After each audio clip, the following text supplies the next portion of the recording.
दीनी तालीम दिलाओ, वरना पता नहीं कि कोई हमारी औलाद कब्र पे आए फातिहा पढ़ने या ना आए। बेशक कोई भरोसा नहीं है। ये आजकल का मुसलमान, एक दुखती हुई बात मैं आपको बता दूं, हो सकता है इतने बड़े मजमे में कोई एक भी अमल कर ले तो मेरे लिए कयामत में बख्शिश का जरिया बन जाए। मुसलमानों का ये हाल हो चुका है। अभी एक फिल्म रिलीज हुई, चंद दिन हुए हैं, 3-3 हजार के टिकट खरीद के ये मुसलमान देखने के लिए गए। हैदराबाद में तो कुछ एक तो ऐसा है जिसने 3 दिन के लिए पूरा हॉल बुक कर लिया था। ये मुसलमानों का हाल है। अगर इन मुसलमानों की अमीरी देखना है तो इनके शौक को देखो, अगर इन मुसलमानों की अमीरी देखना है तो इनकी शादी में बेजा रसूमात को देखो। हजारों के बैंड, हजारों की डांस पार्टी, फला 50,000 की डांस पार्टी अपने बेटे की शादी में लाया, मैं 1 लाख की लेकर के आऊंगा। और अगर इनके हाल देखना है तो मज़ारात पे इनके हाल देखो। कव्वालियों में क्या बात, 1-1 लाख रुपए में कव्वाल को बुला करके मुकाबले कराए जाते हैं। लेडीज कव्वाला वो अपनी लड़की को साथ लेके आती है माज़अल्लाह, और ला करके गंदी गंदी गजलें, गंदी फहश बातें और ऐसी ऐसी गंदी बातें कि अगर आपके सामने कोई बोल दे तो मारने के लिए तैयार हो जाओ। लेकिन बहन भी बैठी हुई है, बेटी भी बैठी हुई है, बीबी भी बैठी हुई है और रिश्तेदार भी बैठ करके सुन रहे हैं। अगर कोई किसी के घर में से छत पे चढ़ के झांक ले तो लड़ने के लिए तैयार हो जाएगा। तेरी हिम्मत कैसे हुई, मेरी बहन बैठी थी मेरे घर में झांका कैसे, मेरी बेटी बैठी थी तूने घर में झांका कैसे। और वो गंदे मुकाबले हो रहे हैं। कहां अल्लाह के वली के उर्स में हो रहे हैं। अल्लाह के वली के उर्स में माज़अल्लाह वो गैर मुस्लिम शेख चिल्ली को बुला करके कौम के सामने उर्स का मजाक उड़ाया जाता है। आज गैरों को देखो, वो अपनी किताबों पे खर्च कर रहे हैं, वो दीनी तालीमात पे खर्च कर रहे हैं। और मुसलमानों का हाल, ये मुकाबलों पे पैसे खर्च कर रहे हैं, ये कव्वालियों में पैसे खर्च कर रहे हैं। अगर इन मुसलमानों की अमीरी देखना है तो इनकी शादियों को देखो, और इनकी गरीबी देखना है तो इनके मदरसों को देखो, इनकी कौम के इमामों को देखो। आज मदरसे वीरान कर दिए गए, आज मदरसे सूने कर दिए गए। इतना याद रखना प्यारे मुसलमानों, अगर ये मदरसे बंद हो गए तो ये इस्लाम के सिपाही तुम्हें कहां से मिलेंगे।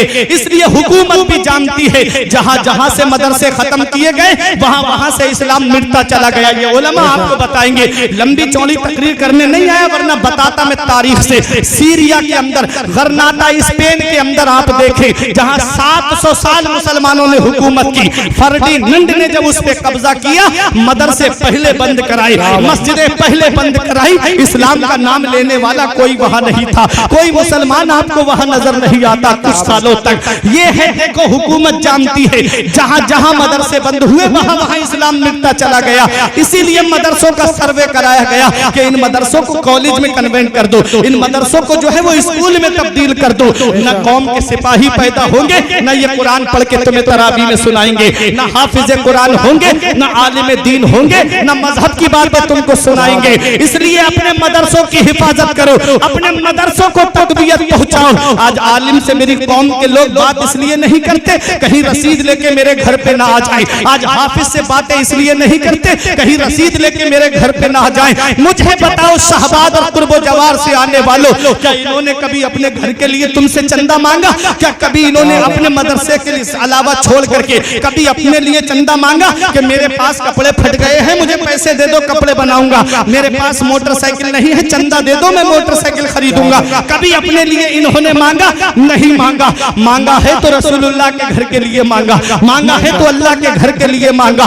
क्यों? क्योंकि तुम क्या जानो इन उलमाए किराम, इन हुफ़ाज़े किराम को, जब वो वहाबी देवबंदियों ने, सऊदिया रियाल पे पढ़ने वालों ने, जब उन्होंने 1-1, 2-2 महीने में 3-3 मंजिला मदरसा बना करके तैयार कर लिया और फ्री तालीम देना शुरू कर दी, तब मेरी कौम के आलिम जागे, तब मेरी कौम के हाफिज जागे। कहीं मेरी कौम के बच्चे उनके मदरसे में जाकर के अपना ईमान से हाथ न धो बैठे, कहीं मेरी कौम के बच्चे उनके मदरसे में जाकर के कहीं ऐसा ना हो कि वो उन्हीं के उसमें चले जाएं। इसलिए इसलिए मेरी कौम के आलिम निकले रसीद लेकर के, इसलिए मेरी कौम के हाफिज निकले रसीद लेकर के। ईद के दिन तुम्हारे बच्चे सिवई खाएं और आलिम जाकर के फितरा इकट्ठा करे। बकरा ईद के दिन तुम्हारे बच्चे गोश्त खाएं और आलिम जाकर के कुर्बानी की खाले इकट्ठी करे। तुम तो रमजान में तरावी पढ़ के चैन से सो जाते हो। वो बंबई के सेठों के घरों पे चक्कर लगाता है, बंबई के सेठों के घरों पे 2-2 घंटे तक लाइन में खड़ा रह करके मदरसे के लिए चंदा मांग करके लाता है। प्यारे मुसलमानों, ये आलिम है, ये मेरी कौम का हाफिज है। अपने लिए मांगना जिल्लत है। एक ही दर्द है इनके दिल में, एक ही दर्द है इनके सीने में कि रसूलुल्लाह का मदरसा आबाद रहे, रसूलुल्लाह की दरसगाह आबाद रहे, मदरसे के अंदर दीनी तालीम चलती रहे, मदरसे से हाफिज कुरान पैदा होते रहे, जाकर के वो दीन का काम करते रहे। ईद के दिन तुम सिवई खाओ, वो फितरा इकट्ठा करे। रमजान के महीने में वो बंबई के सेठों के दरों दरवाजे पे जाकर के चक्कर लगाए। इतना याद रखना, अपने लिए मांगना बाइस जिल्लत है और मदरसे के लिए मांगना बाइस इज्जत है। क्या बात है, नारे तकबीर, अरे हाथ उठाकर बोलिए नारे रिसालत, मसलके आला हज़रत, अज़मते कुरान। अपने लिए मांगना जिल्लत है, मदरसे के लिए मांगना इज्जत है। कोई इनका मर्तबा जाने ना जाने, इनका मर्तबा नबी ने बुलंद कर दिया, इनकी शान नबी ने बुलंद कर दी, इनकी अजमत नबी ने बुलंद कर दी, इनका मर्तबा नबी ने बुलंद फरमा दिया है कि हाफिज कुरान कयामत के दिन जब आएगा, युकालु लिसाहिबिल कुरान इक़रा वरतकी वरतिल कमा कुंता तुरतिलु फिद दुनिया फइन्ना मंजिलका इंदा आखिर आयतिन तक़राऊहा। आका फरमाते हाफिज कुरान जब कयामत में आएगा, रब फरमाएगा पढ़, कुरान की तिलावत कर, तजवीद के साथ पढ़, यालमून तालमून वाला नहीं, ठहर ठहर के पढ़, तजवीद के साथ पढ़, कौन सा हर्फ कहां से निकलता है उसकी अदायगी के साथ पढ़। हाफिज कुरान पढ़ेगा बिस्मिल्लाहिर्रहमानिर्रहीम, एक दर्जा बुलंद हो जाएगा, पढ़ेगा अल्हम्दुलिल्लाहि रब्बिल आलमीन, दूसरा दर्जा बुलंद हो जाएगा। उलमा फरमाते पूरे कुरान में 6666 आयतें हैं जिन हुफ़ाज़ को हिकारत की निगाह से देखा जाता है। इनका मर्तबा कयामत में ये होगा कि ये जन्नत में 6666 दर्जे बुलंद वाला। बेशक, सुभान अल्लाह, सुभान नबी ने बुलंद कर दिया, इनकी शान नबी ने बुलंद कर दी। इसलिए प्यारे मुसलमानों, बख्शिश की राह मोमिनों आसान बना लो, अपने लिए निजात का सामान बना लो। दुनिया की किताबों पे नजर बाद में रखना, बच्चों को पहले हाफिज कुरान बना लो।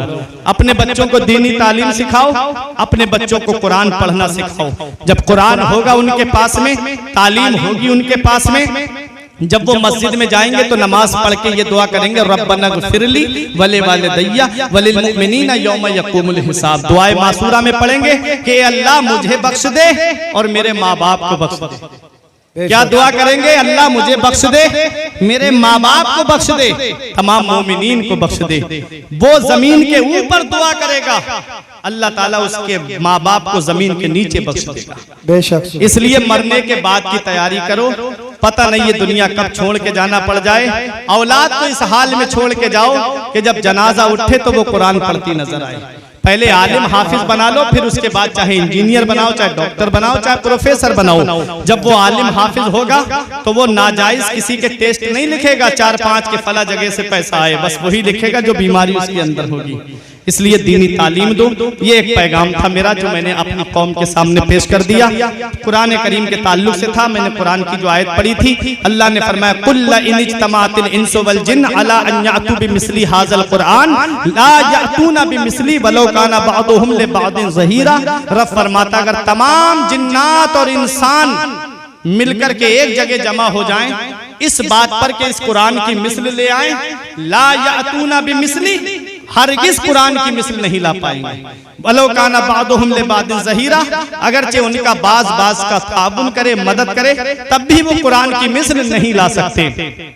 मेरा इमाम कहता है तेरे आगे यूं है दबे लचे फुसहा अरब के बड़े बड़े, कोई जाने के मुंह में जुबा नहीं बल्कि जिस्मों में जान नहीं। परवरदिगार आलम की बारगाह में दुआ है कि मेरे को चर्च करने में सबका तिल सानी की वजह से या